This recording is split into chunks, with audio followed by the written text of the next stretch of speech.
하룻밤에 100만 원이 넘는 수상 빌라, 에메랄드빛 바다 위에 떠있는 리조트. 전 세계 부자들이 꿈꾸는 여행지 몰디브 이야기입니다. 매년 인구의 4배가 넘는 관광객이 찾아오고 섬 하나를 통째로 빌려 쓰는 리조트가 160개나 있는 나라예요. 그런데 이 나라는 지금 한 달 뒤 갚아야 할 빚 5억 달러를 마련하지 못하면 역사상 최초로 이슬람 채권 디폴트를 선언하는 나라가 됩니다. 그것뿐만이 아니에요. 이 낙원의 수도에서는 마약과 갱단이 존재하고 인당 아이시스 전투원 비율이 세계 최상위권이며 관광객이 절대 가지 못하는 곳에는 쓰레기로 만들어진 섬이 존재합니다. 천국이라 불리는 이 나라에서 대체 무슨 일이 벌어지고 있는 걸까요? 몰디브가 처음부터 이런 나라는 아니었어요. 오히려 정반대였습니다. 1980년대 초반까지 이 나라는 세계에서 20번째로 가난한 나라였어요. 세계은행이 직접 그렇게 기록했습니다. 인도양 한가운데 흩어진 약 1200개의 작은 산호섬들, 사람이 사는 섬은 그중 200개 정도였고 나머지는 모래와 야자수만 있는 빈 섬이었어요. 도로도 없고 공장도 없고 팔 수 있는 자원도 없었습니다. 있는 거라곤 바다와 모래뿐이었죠. 그런데 1972년에 기발한 일이 벌어집니다. 2명의 몰디브인이 빈 섬 하나를 통째로 리조트로 만들어 보자는 생각을 한 거예요. 최초의 리조트 이름은 쿠룸바, 야자나무 아래 간이 침대를 놓고 관광객을 받기 시작했습니다. 전기도 수도도 제대로 없었지만 이 발상 자체가 혁명이었어요. 섬 하나가 곧 호텔 하나, 울타리를 칠 필요도 없고 옆방 소음도 없고 섬 전체를 자기만의 공간으로 쓰는 느낌이니까요. 이 원 아일랜드 원 리조트라는 모델이 전 세계 부유층의 마음을 정확하게 저격했습니다. 빈 섬마다 수상 빌라가 올라갔고 몰디브 정부는 이 전략을 국가 차원에서 밀어붙였어요. 결과가 놀랍습니다. 40년 만에 세계 최빈국에서 중상위 소득국으로 올라섰어요.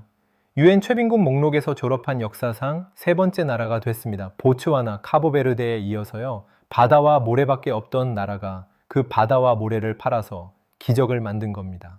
그런데 기적에는 항상 이면이 있어요. 몰디브는 이 관광 모델에 너무 깊이 빠져들었습니다. 외화 수입의 60% 이상이 관광에서 나오고 관광이 멈추면 달러가 끊기는 구조가 만들어진 거예요. 공장을 지을 땅이 없고 농사를 지을 토양도 거의 없습니다. 전국에 경작 가능한 땅을 다 합쳐봐야 40제곱킬로미터, 서울 강남구 면적보다 조금 큰 정도밖에 안 돼요.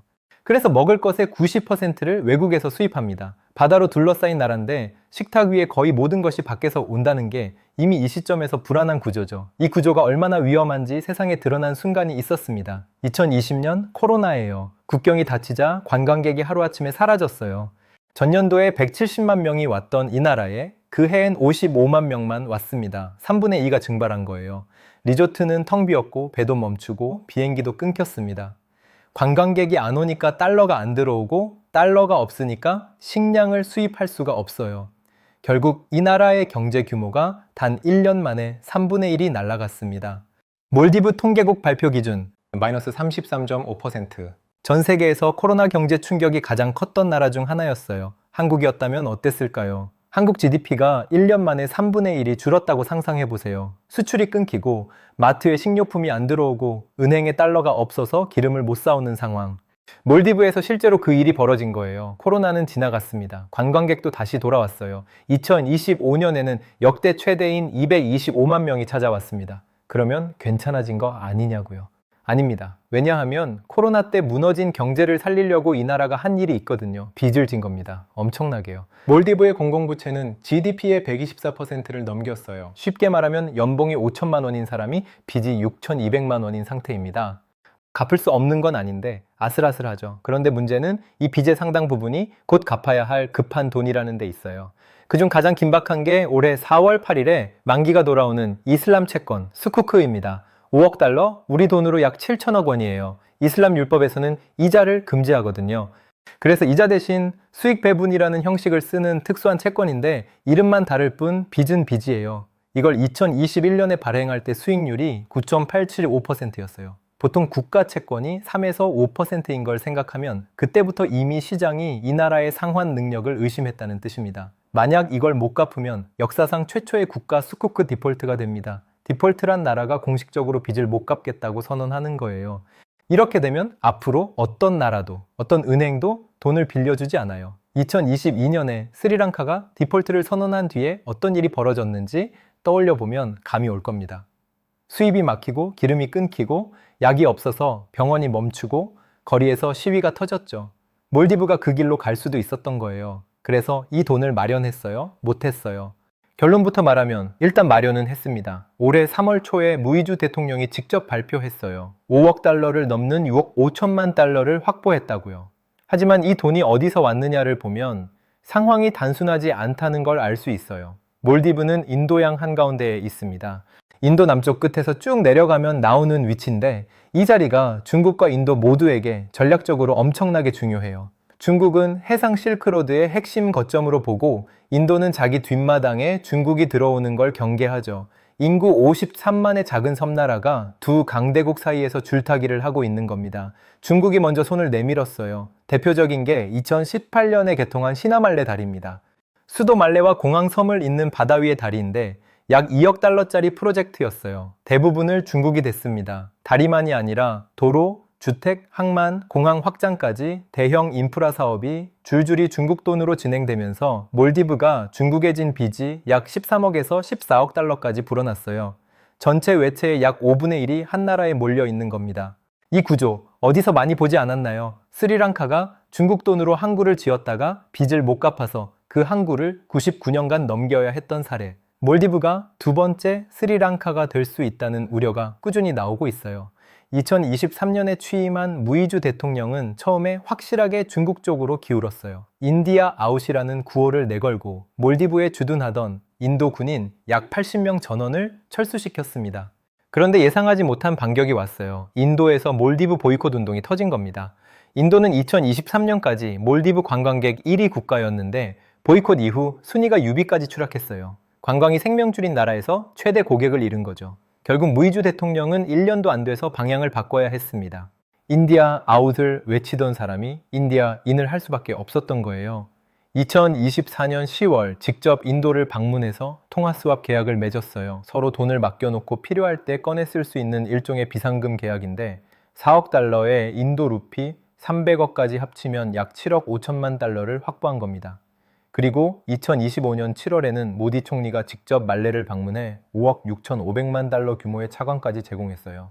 바닥을 치던 외환 보유고가 올해 1월 기준으로 역사상 처음 10억 달러를 넘겼습니다. 정리하면 이런 그림이에요.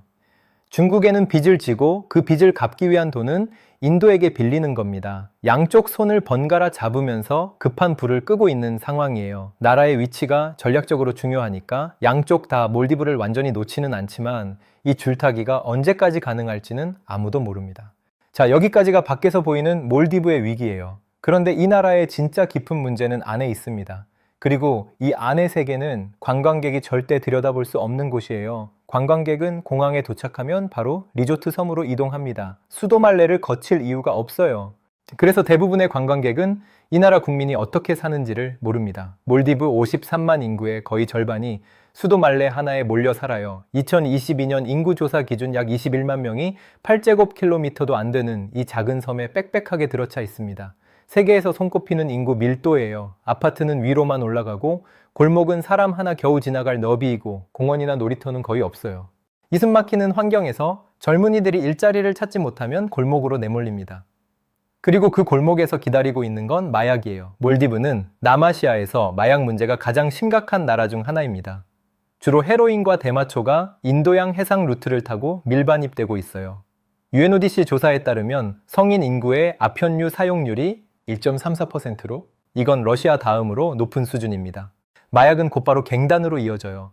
말레에서만 약 40개 갱단이 활동하고 있고 유니세프가 별도 보고서를 낼 정도였습니다. 칼을 들고 거리에서 벌어지는 보복 폭력이 반복되고 마약 밀수에서 정치인 연줄까지 이어진다는 지적이 계속 나오고 있어요. 그런데 여기서 한층 더 들어가면 훨씬 무서운 이야기가 나옵니다. 이 갱단 조직이 이슬람 극단주의의 모집 통로가 되고 있다는 겁니다. 몰디브는 헌법으로 국민 전원이 무슬림이어야 하고 다른 종교가 법으로 금지된 나라예요. 문제는 이 폐쇄적 환경에서 일자리를 잃고 갱단에 발을 들인 청년들이 극단주의 세력에 포섭되는 경로가 만들어졌다는 거예요. 시리아와 이라크의 아이시스에 합류한 몰디브인이 인구 대비로 따지면 세계 최고 수준입니다. 로이 연구소는 몰디브를 1인당 시리아 참전 비율이 세계에서 가장 높은 나라로 지목했어요. 과밀, 실업, 마약, 갱단, 극단주의. 이 5개가 하나의 사슬처럼 연결되어 있습니다. 그리고 이 현실은 리조트 섬에서 수상 빌라에 누워있는 관광객에게는 절대 보이지 않아요. 관광객이 가지 못하는 곳이 하나 더 있어요. 말레에서 서쪽으로 배를 타고 7km만 가면 틸라푸시라는 섬이 나옵니다. 가까이 가면 연기가 보여요. 냄새도 납니다. 이 섬은 원래 자연에 존재하지 않았어요. 1992년부터 몰디브의 모든 쓰레기가 이 한 곳에 쌓이면서 만들어진 섬이에요. 말 그대로 쓰레기가 땅이 된 겁니다. 매일 330톤이 넘는 폐기물이 바지선에 실려 이곳으로 옵니다. 리조트에서 나온 플라스틱, 건설 폐자재, 기름통, 전자쓰레기까지 전부 여기로 와요. 그리고 이 유해 물질이 바다로 스며들어가고 있습니다. 산호초를 죽이고 있어요. 몰디브 관광의 핵심이 뭡니까? 투명한 바다와 산호초잖아요. 그 관광이 만들어낸 쓰레기가 관광의 근간인 바다를 파괴하고 있는 겁니다. 돈을 벌기 위해 바다를 팔았는데 그 과정에서 바다를 죽이고 있는 아이러니. 이게 몰디브의 가장 쓸쓸한 역설이에요. 부패도 깊은 상처입니다. 2016년에 알자지라가 낙원을 훔치다라는 탐사 다큐를 공개했어요. 몰디브 관광진흥공사에서 섬 임대료가 조직적으로 빼돌려졌다는 내용이었습니다. 오토바이에 현금 다발을 싣고 운반하는 장면까지 카메라에 잡혔죠. 당시 야민 대통령까지 연루되었고 이후 기소는 됐지만 빼돌려진 돈의 회수율은 극히 낮았어요. 이 나라에서 리조트를 짓고 운영하는 실질적인 일꾼들의 이야기도 해야 합니다. 2022년 인구조사 기준 몰디브 거주자 넷 중 1명이 외국인 노동자예요. 방글라데시, 인도, 스리랑카에서 온 사람들이 리조트 건설과 서비스업을 맡고 있고 이 중 상당수가 서류 없이 일하고 있어요. 서류가 없으니 법의 보호를 받지 못하고 임금을 못 받거나 여권을 압수당하는 일이 벌어지고 있습니다. 지금까지 이야기한 것만으로도 충분히 심각하죠. 그런데 이 모든 문제 위에 시간이 갈수록 점점 더 커지는 거대한 위협이 놓여 있습니다. 기후변화예요. 몰디브 국토의 80% 이상이 해발 1m도 안 됩니다. 나사에 따르면 세계에서 가장 낮은 나라예요. 이미 섬의 90%에서 해안 침식이 심각하고 97%의 섬에서 지하수의 바닷물이 스며들고 있어요. 과학자들은 이번 세기 말까지 해수면이 최대 0.9m 오를 수 있다고 보고 있는데 그렇게 되면 몰디브 국토 대부분이 물에 잠깁니다. ABC 뉴스는 나사 등 복수의 연구를 인용해 2050년까지 이 나라의 80%가 사람이 살 수 없게 될 수도 있다고 보도했어요. 2009년에 상징적인 장면이 하나 있었습니다. 당시 나시드 대통령이 장관들과 함께 스쿠버 장비를 입고 바닷속에서 강요회의를 연 거예요. 이 나라가 가라앉고 있다는 걸 전 세계에 보여주기 위한 퍼포먼스였죠. 그로부터 17년이 지난 지금 상황은 더 나빠졌습니다. 그럼 이 나라는 그냥 가라앉기를 기다리고 있느냐? 아닙니다. 몇 장의 카드를 꺼내 들고 있어요. 첫 번째가 인공섬 훌루말레입니다. 바닷모래를 퍼 올려서 해발 2m 높이로 만든 섬이에요. 자연섬 대부분이 해발 1m 이하인 걸 생각하면 2배 높은 겁니다. 현재 약 10만 명이 살고 있고 최종 24만 명까지 수용할 계획이에요. 두 번째, 카타르 왕실 투자를 받아 88억 달러 규모의 금융 자유구역을 만드는 계획이 발표됐습니다. 관광 말고도 금융과 물류 허브로 경제를 넓히겠다는 거예요. 세 번째, 인도와 관계를 복원하면서 인도 관광객 30만 명 유치를 목표로 세웠어요. 희망의 카드가 분명히 있습니다. 하지만 딜레마도 보여요. 인공섬을 만들려면 바닷모래를 대량으로 퍼 올려야 하는데 이 행위 자체가 해양 생태계를 망가뜨립니다. 나라를 살리려는 공사가 바다를 해치고 바다가 망가지면 관광이 타격을 받는 또 하나의 악순환이에요. 한 발 물러서서 전체 그림을 보면 하나의 구조가 보입니다. 관광으로 성장했는데 관광에만 매달리다 보니 관광이 멈추는 순간 나라가 흔들렸고 흔들린 나라를 살리려고 빚을 졌고 빚을 갚으려면 더 많은 관광객을 불러야 하고 그러려면 인프라에 돈을 더 써야 하고 그 과정에서 환경이 파괴되고 환경이 파괴되면 관광 자원이 사라집니다. 위에서는 기후변화가 눌러오고 안에서는 마약과 갱단과 부패가 골마가고 양옆에서는 중국과 인도가 줄을 잡아당기고 있어요. 몰디브는 당장 무너지지는 않을 거예요. 4월에 수쿠크 상환 자금도 확보된 것으로 보이고 관광객도 역대 최고를 찍고 있으니까요. 하지만 관광 의존, 부채, 내부 위기, 기후변화 이것들은 수쿠크 한 장을 갚는다고 해결되는 문제가 아닙니다. 40년 전 바다와 모래밖에 없던 나라가 그 바다를 팔아 기적을 만들었고 지금은 그 바다가 이 나라를 삼키려 하고 있어요. 관광객이 수상 빌라에서 잠든 그 발밑으로 바다는 조금씩 차오르고 있고 빚은 쌓이고 있고 안에서는 조용히 무너지고 있습니다. 바다가 먼저 삼킬지, 빚이 먼저 삼킬지, 아니 먼저 무너질지. 세계에서 가장 아름다운 나라의 가장 불안한 현실은 아직 진행 중입니다. 시청해주셔서 감사합니다.